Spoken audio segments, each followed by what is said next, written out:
Пара талап кылууга шек саналып кармалган кызматкерлердин аягы тыйыла элек дегенибиз, өлкөдө бир жума ичинде коррупцияга айыпталып мамлекеттик кызматкерлер массалык камакка алынып жатат. Алдыда кармалгандардын тизмесин тизмектейбиз. Сокулук районунун ички иштер бөлүмүнүн тергөө кызматынын кызматкери пара алууга шектелип кармалды. Кармалган тергөөчү алдамчылык фактысы боюнча кылмыш ишин токтотууну убада кылып, шектүүдөн $5000 өлчөмүндөгү пара талап кылган. Бул арада Ноокат райондук ички иштер бөлүмүнүн тергөөчүсү 50 000 сом өлчөмүндө пара алып жаткан жеринен кармалып, тергөө абагына киргизилген.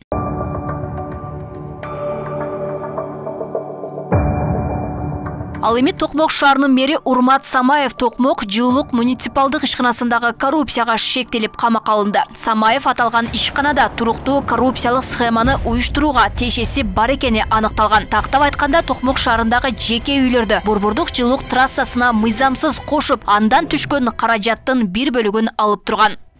Күндүк эле статистика эмнелерди көрсөтүп атат да, кайсыл тармактан болбосун ошол коррупцияга байланышкан кызматкерлердин колго түшкөнү. Бул мен айтат элем, жана айсбергдин бир учу эле да, суунун үстүндө көрүнгөн бөлүгү. Ошон үчүн баягы схема, системалар бузулуш үчүн Кыргызстанда масштабтуу иллюстрациялык мыйзамдар болуш керек эле да. Мурда иштегендер чоң кызматтарда айланып келип эле баягы пара менен колго түшсө дагы бир убакыт өткөндөн кийин жана эс тутумубуз эскирип калды дегеним ошол. Ошолор деле баягындай жаңы кызматтарга отургузуп коюп атпайбызбы? Бул арада 10 салык кызматкери коррупцияга айыпталып камакка алынды. Кармалгандар ишкерлер менен жең ичинен сүйлөшүп алып, алардын 100 миллион сомдон ашык салыгынын көлөмүн атайлап азайтканы аныкталган. Бул арада Сенепит көзөмөл департаментинин 4 кызматкери сүткорлукка айыпталды. Тамыры калыңдаган системаны жок кылууга кадамдар жасалганы менен натыйжалуу жемишин бере элек, кызматта туруп кызматына кыянат жасоо көнүмүш адатка айланып калды дешет. Аларга карата катал чара колдонуу мезгили келип жеткендигин эксперттер айтышууда. Ошол эле учурда кадр саясатын иретке келтирүү зарылдыгы бар. Ушул кадамдарды акырына чейин жасаш үчүн жана мен айтып аткандай схемаларды, системаларды кыйратыш керек. Аны ким кыйратат? Сиз айткан баягы кадрлар баарын чечиш керек.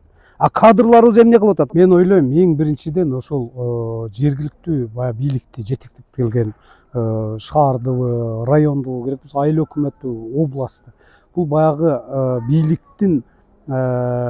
бийликке жакын бир саясий топтордун, кландардын кызматын аткарбаш керек. Бул мыйзам чегинде гана ошол баягы өз вазифасын, функционалдык милдеттерин аткарууга багытташ керек. Буга чейин УКМК Сузакта 3 милиция кызматкерин кызмат абалынан кыянаттык менен пайдалануу беренесин негизинде шектүү катары кармаган. Буга байланыштуу Ички иштер министрлигинин аймактык жетекчилери иштен кеткен. Аларды көзөмөлгө албаган үчүн кийин Жалал Абад облусунун Сузак районунун прокурорлору жана алардын орун басарлары, башкы прокурордун орун басарлары да кызматтан алынган. Алмагүл Эркебай кызы, Жылдыз Кадырбаева.